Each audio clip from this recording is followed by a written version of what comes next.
आपल्या आयुष्यातील आर्थिक अडथळे दूर होण्यासाठी, आपल्या आयुष्यामध्ये आपण हाती घेतलेल्या कामामध्ये यश येण्यासाठी, त्याचप्रमाणे आपला गुरुग्रह हा मजबूत होण्यासाठी प्रत्येक गुरुवारी स्वामी भक्तांनी आपल्या घरामध्ये काही असे उपाय करायचे आहेत. आजच्या व्हिडिओमार्फत मी तुम्हाला संध्याकाळी तिन्हीसांच्या वेळेला आपल्या घरामध्ये आपल्याला कोणते उपाय करायचे आहेत की ज्यामुळं आपल्या आयुष्यातील अडचणी, संकटे नक्कीच दूर होतील आणि आपण हाती घेतलेल्या प्रत्येक कामामध्ये आपल्याला सर्वांना यश येईल. तर हा विषय संपूर्ण माहिती आजच्या व्हिडिओमध्ये मिळेल. तर तुम्ही हा व्हिडिओ कुठेही स्किप न करता व्हिडिओ शेवटपर्यंत बघा. तुम्ही जर माझ्या चॅनलवर नवीन असाल तर चॅनल लाईक करा, शेअर करा आणि नक्कीच सबस्क्राईब करा. चला आता व्हिडिओला सुरुवात करूया. सर्व स्वामी सेवेकरांना श्री स्वामी समर्थ. तर तुमचं प्रिय या चॅनलमध्ये अगदी मनापासून स्वागत आहे. आपण प्रत्येकजण स्वामी भक्त आहोत बघा, आणि आपण प्रत्येकजण आपल्या आयुष्यामध्ये अनेक अडचणींना, अनेक संकटांना सामोरे जात असतो. ज्या वेळेला आपण स्वामींच्या मार्गात येतो ना, तेव्हा स्वामी महाराजांचा एक वरद असतं, एक कृपा आशीर्वाद आपल्या प्रत्येकाच्या डोक्यावरती असतो. त्यामुळं आपल्या आयुष्यात किती जरी अडचणी आल्या, किती जरी संकट आले, तरी सुद्धा त्यातून आपण सहज बाहेर निघून जातो. काय वेळेला बघा, आपण हाती घेतलेल्या कोणत्याच कामामध्ये ना यश येत नसते. आता तुमच्या घरामध्ये अनेक अशा व्यक्ती आहेत की जे प्रत्येक व्यक्ती आपल्या आयुष्यामध्ये काही ना काही तर अडचणी, संकट यांना दररोज सामोरे जात असतात. काही व्यक्तींना हाती घेतलेल्या कामामध्ये कोणत्याच कामामध्ये यश येत नसतं. कोणतं जरी त्यांनी काम सुरू केलं तरी सुद्धा त्या कामामध्ये सतत त्यांना अडथळे येत राहतात आणि ह्या अडथळ्यांना ते सतत सामोरे जातात. आपण स्वामींचे सेवेकरी आहोत आणि आपल्या स्वामींच्या मार्गातील काही तुम्हाला एक दोनच उपाय मी आजच्या व्हिडिओमार्फत सांगणार आहे. ते उपाय अगदी श्रद्धेनं दर गुरुवारी तुम्ही संध्याकाळच्या वेळेला आपल्या घरामध्ये करा. बघा, तुमची आर्थिक अडचणी ज्या पण तुमच्या घरामध्ये असतील, काही ना पैशाचे प्रॉब्लेम असतात बघा, आपण कमावून आणलेला पैसासुद्धा आपल्या घरामध्ये पुरवठ येत नाही. किती जरी आपण त्या पैशाचा चांगल्या प्रकारे वापर केला, किती जरी आपण पैशाची बचत करण्याचा प्रयत्न केला, तरीसुद्धा आलेला पैसा आपल्या घरामध्ये टिकून राहत नाही. ज्या मार्गाने आपण पैसे कमवत असतो बघा, जो आलेला पैसा असतो तो सर्व आपल्या हातून खर्च होतो आणि आपल्या हातामध्ये थोडीही शिल्लक राहत नाही. तर अशा व्यक्तींनी सुद्धा घरामध्ये हा उपाय दर गुरुवारी आपल्याला करायचा आहे. दररोज करायचा नाही, तर प्रत्येक गुरुवारी आपल्याला संध्याकाळी तिन्ही सांजेच्या वेळेला हा उपाय आपल्या घरामध्ये करायचा आहे. तुम्हाला सर्वांना माहिती आहे की हिंदू धर्मामध्ये तिन्ही सांजेला खूप महत्त्वाचं स्थान आहे बघा, आणि गुरुवार हा भगवान विष्णूंना समर्पित आहे. त्याचप्रमाणे आपल्या स्वामींचा सुद्धा गुरुवार आहे. गुरुवार हा प्रत्येक स्वामी भक्तांसाठी सुद्धा आनंदाचा दिवस आहे बघा, आणि ह्या दिवशी आपण इतर वेळेला आपल्याला जेवढा सेवा करणं शक्य होत नाही, आपण वेळात वेळ काढतो. स्वामी भक्त, प्रत्येक स्वामी भक्त थोडी का होईना, त्याला भले इतर वेळेला नाही शक्य होत, पण गुरुवारी तो एक माळ तरी स्वामींची नक्कीच घरामध्ये करतो. सेवा चुकवत नाही गुरुवारची. यासाठी सांगते की गुरुवारी स्वामींच्या मार्गातील उपाय बघा. तुम्हाला सांगते की आयुष्य जगत असताना आपल्याला अनेक संकटांना, अडचणींना सामोरे जायलाच लागतं, आणि ह्या सर्वातून जर तुम्हाला बाहेर पडायचं असेल किंवा ह्या सर्वातून जर तुम्हाला मार्ग मिळवायचा असेल ना, तर नक्कीच तुम्ही तुमच्या घरामध्ये काय असे महत्त्वाचे उपाय करा की जेणेकरून तुमच्या कुटुंबाची सुद्धा प्रगती येईल. कुटुंबामधील प्रत्येक व्यक्तीनं हाती घेतलेल्या प्रत्येक कामामध्ये यश येईल. कामातील अडथळे जे पण असतील ते सुद्धा दूर होईल. तुमच्या घरामधील जी पण गरिबी असेल, जी पण दारिद्र्यता असेल, ती सुद्धा नष्ट होईल बघा, आणि तुमच्या घरामध्ये सुख समृद्धी येईल. तुमच्या घरामध्ये सकारात्मकता नक्कीच निर्माण होईल बघा.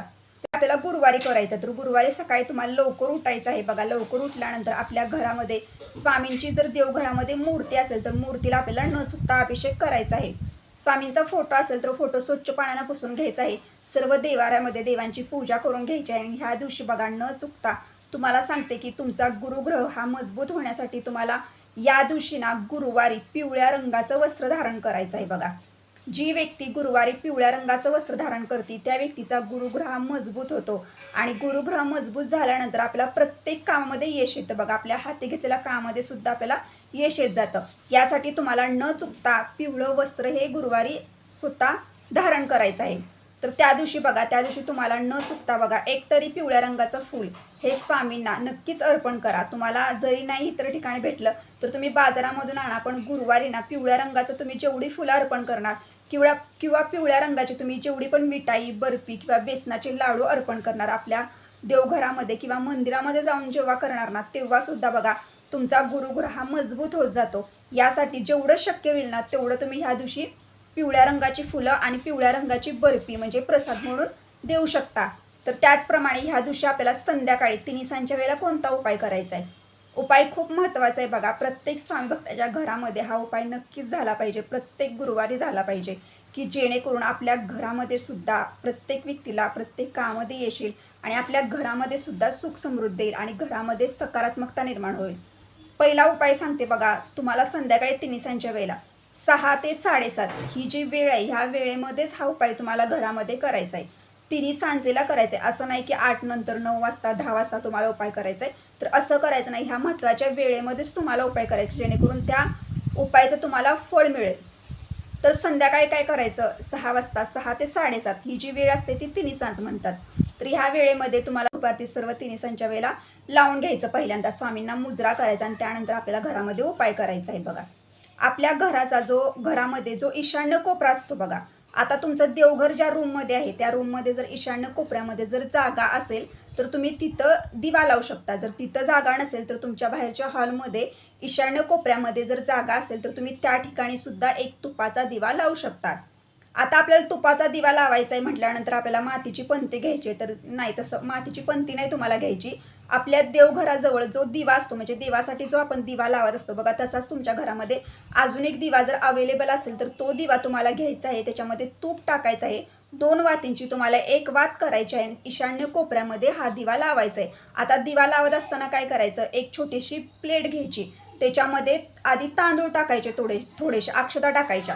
त्याच्यावरती हा दिवा ठेवायचा आणि दिवा प्रज्वलित करायचा. दिव्याला हळदी कुंकू लावायचं, नमस्कार करायचा, एक फूल ठेवायचं आणि हा दिवा आपल्याला कोपऱ्यात ईशान्य कोपऱ्यामध्ये ठेवून द्यायचा आहे. हा पूर्ण रात्रभर तुम्हाला तो दिवा तिथेच ठेवून द्यायचा. दुसऱ्या दिवशी तुम्हाला तो दिवा पुन्हा घ्यायचा आहे. हा उपाय आपल्याला तिन्ही सांजच्या वेळेला दर गुरुवारी आपल्या घरामध्ये करायचा आहे. हा उपाय तुमच्या घरामध्ये झाल्यानंतर तुमच्या घरातील नकारात्मकता दूर होते, घरामध्ये सकारात्मकता येते, घरामधील प्रत्येक व्यक्तीला प्रत्येक कामामध्ये यश येते. आपल्या घरामध्ये वाईट बाधा, वाईट शक्ती कधीही प्रवेश करत नाही. ह्यासाठी आपल्या घरामध्ये हा उपाय करायचा आहे. उपाय श्रद्धेने आणि मनापासून करा. आता दुसरा उपाय तुम्हाला सांगते की दुसरा उपाय तुम्हाला कोणता करायचा आहे गुरुवारी. दुसरा उपाय असा करायचा आहे बघा, तर आपल्याला स्वामींच्या केंद्रामध्ये जाणं जर तुम्हाला शक्य असेल, आता केंद्रामध्ये आपण प्रत्येक स्वामी फक्त 6 वाजता आरतीला जातो गुरुवारी. जवळपास केंद्र असेल तरी चालेल, नसेल स्वामींचं केंद्र, गणपतीचं मंदिर आहे, महादेवाचं मंदिर आहे, तर अशा मंदिरामध्ये जायचं. तिथं गरजू गरीब व्यक्ती ज्या बसलेल्या असतात बघा साईडला, त्या व्यक्तींना ना तुम्हाला हरभऱ्याची डाळ, बेसनाचे लाडू आणि त्याचप्रमाणे केळं, म्हणजे पिवळ्या रंगाच्या ज्या वस्तू असतात ना त्या वस्तू त्या व्यक्तीला दान करायचे. मग तुम्ही पिवळं वस्त्रसुद्धा दान करू शकता. तुमच्याकडे जी पिवळ्या रंगाची जी वस्तू आहे, खाण्याच्या पदार्थामधली जर पिवळ्या रंगाचा एखादा पदार्थ असेल तर तो तुम्ही त्या एखाद्या गरजू गरीब व्यक्तीला देऊ शकता, किंवा एखादं पिवळ्या रंगाचं वस्त्र असेल तरीसुद्धा तुम्ही त्या व्यक्तीला देऊ शकता. या गुरुवारी जर तुम्ही प्रत्येक गुरुवारी जर दान धर्म जर केला ना, तर तुमची आर्थिक परिस्थितीमध्ये जे पण अडथळे येतात, म्हणजे आर्थिक प्रॉब्लेम म्हणजे कोणते, तर जे आपण हाती घेतलेल्या कामामध्ये आपल्याला यश नसतं, आपल्या घरामध्ये आपण कमावून आणलेल्या पैशामध्ये आपल्याला यश नसतं, जे पण पैसे आणतो ते आहे तसे निघून जातात, घरामध्ये थोडीही बचत होत नाही आणि आपण जे कष्ट करतो त्या कष्टाला सुद्धा यश येत नाही बघा. सतत आपल्या आयुष्यामध्ये एक प्रॉब्लेम झाला, एक समस्या झाली की सतत आर्थिक अडचणीच येत राहतात. पैशाच्या आर्थिक अडचणी सतत आपल्याला सतावत राहतात. यासाठी तुम्हाला हा उपाय घरामध्ये करायचा आहे, दर गुरुवारी करायचा आहे. तुम्ही जवळपासच्या मंदिराच्या बाहेर जी गरजू गरीब व्यक्ती असतात ना, त्यांना नक्कीच आपल्याला ह्या वस्तू दान करायच्या आहेत. आता मंदिरा इथं जाणं आपल्याला शक्य नाही. तुमच्या घरा शेजारी जर एखादी गरजू गरीब व्यक्ती आहे की बाबा ती व्यक्ती गरीब आहे पण त्या व्यक्तीला ह्या गोष्टींची गरज आहे, तर तुम्ही अशा व्यक्तीला सुद्धा ह्या वस्तू देऊ शकता दान म्हणून, तरी सुद्धा तुम्हाला ह्या उपायाचा अनुभव येईल. आता हे 2 तुम्हाला उपाय मी गुरुवारी तुमच्या घरामध्ये करायला सांगितले. आता दुसरा उपाय तुम्हाला सांगते बघा. दुसरा उपाय खूप प्रभावी आहे आणि प्रत्येक स्वामी भक्तांना आपल्या घरामध्ये गुरुवारी हा उपाय करायचाच आहे. हे 2 जे उपाय सांगितले ते 2 उपाय अगदी महत्त्वाचे होते. ते दोन्ही तुम्ही उपाय करू शकता. काहींना 2 उपाय करणं शक्य नाही, त्यातला एक उपाय जरी तुम्ही केला तरी चालेल. पण आत्ता जो मी तुम्हाला उपाय सांगणार आहे हा उपाय प्रत्येक स्वामी भक्तांना करायचा आहे, न चुकता घरामध्ये करायचा आहे बघा. तुम्हाला सांगते की तिन्हीसांच्या वेळेला 7, 7:15च्या दरम्यान आपल्याला देवघराजवळ बसायचं आहे. बसण्यासाठी तुम्हाला आसन घ्यायचं आहे. स्वामी महाराजांचं तुम्हाला 11 वेळा 11 माळी जप करणं जर त्या दिवशी शक्य असेल तर 11 माळी जप करा. 11 माळी करणं शक्य नाही, तुम्ही 1 माळ करा, पण मनापासून करा. आणि त्यानंतर तुम्हाला एखाद्या ग्लासमध्ये तुम्हाला जेवढं शक्य आहे तेवढं पाणी घ्यायचं आहे आणि त्या पाण्यावरती तुम्हाला त्या ग्लासमध्ये जे पाणी असतं त्याच्यावरती तुम्हाला 11 वेळा स्वामी महाराजांचा तारक मंत्र पठण करायचं आहे. तारक मंत्र पठण झाल्यानंतर तुम्हाला सर्वांना माहिती आहे की हे जे पाणी असते या पाण्यामध्ये विशिष्ट अशी ऊर्जा असते. स्वामी महाराजांचा तारक मंत्राचा आपण तीर्थ बनवलेला असतो आणि या तीर्थामध्ये प्रचंड ऊर्जा आहे. या तीर्थामध्ये इतकी प्रचंड शक्ती आहे की ज्या घरामध्ये ह्या तीर्थ बनवलं जातं आणि ज्या घराच्या कानाकोपऱ्यामध्ये हे तीर्थ शिंपडलं जातं त्या घरामध्ये कधीच कोणती वाईट शक्ती, नकारात्मकता कधीही प्रवेश करत नाही. त्या घरामधील जी पण नकारात्मकता असेल, जी पण वाईट गोष्ट असेल ती सर्व बाहेर निघून जाते. आणि गुरुवारी प्रत्येक स्वामी भक्तांना आपल्या घरामध्ये तारक मंत्राचं तीर्थ बनवायचं आहे. या तीर्थामध्ये तुम्हाला थोडंसं प्रमाणात तिथलं जो अंगार असतो, म्हणजे जे आपण अगरबत्ती लावलेला असतो, धूप लावलेला असतो, त्याचा जो अंगार असतो तो थोडासा ह्याच्यामध्ये टाकायचा नाही. हे तुम्हाला एखाद्या फुलाच्या साह्यानं आपल्या घराच्या कानाकोपऱ्यामध्ये प्रत्येक गुरुवारी शिंपडायचं आहे. टॉयलेट बाथरूम सोडून आपल्याला वरच्या रूममध्ये, तुमच्या घरामध्ये ज्या रूम आहेत, म्हणजे किती पण रूम असतील, बेडरूम आहे, किचन आहे किंवा हॉल असतील वर, त्या सर्व साईडला तुम्हाला कानाकोपऱ्यामध्ये शिंपडायचंच आहे. असं नाही की देवघरामध्ये आपण बनवलं म्हणजे देवघरापुरतं ते शिंपडायचं आणि बाकीच्या हॉलमध्ये शिंपडायचं, असं करू नका.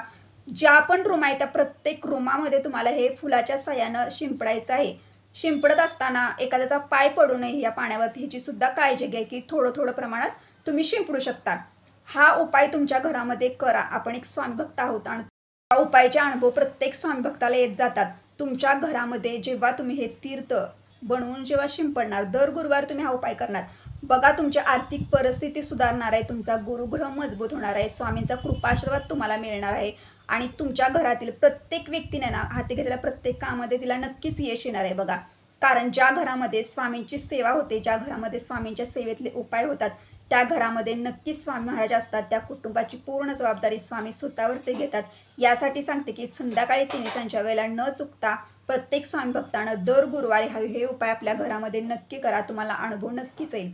आजच्या व्हिडिओमार्फत मी तुम्हाला जी माहिती दिली, ती माहिती जर तुम्हाला आवडली असेल तर लाईक करा, शेअर करा, कमेंट करा, हाईप करा. भेटूया नेक्स्ट व्हिडिओमध्ये. पण सर्व स्वामी सेवेकरांना श्री स्वामी समर्थ.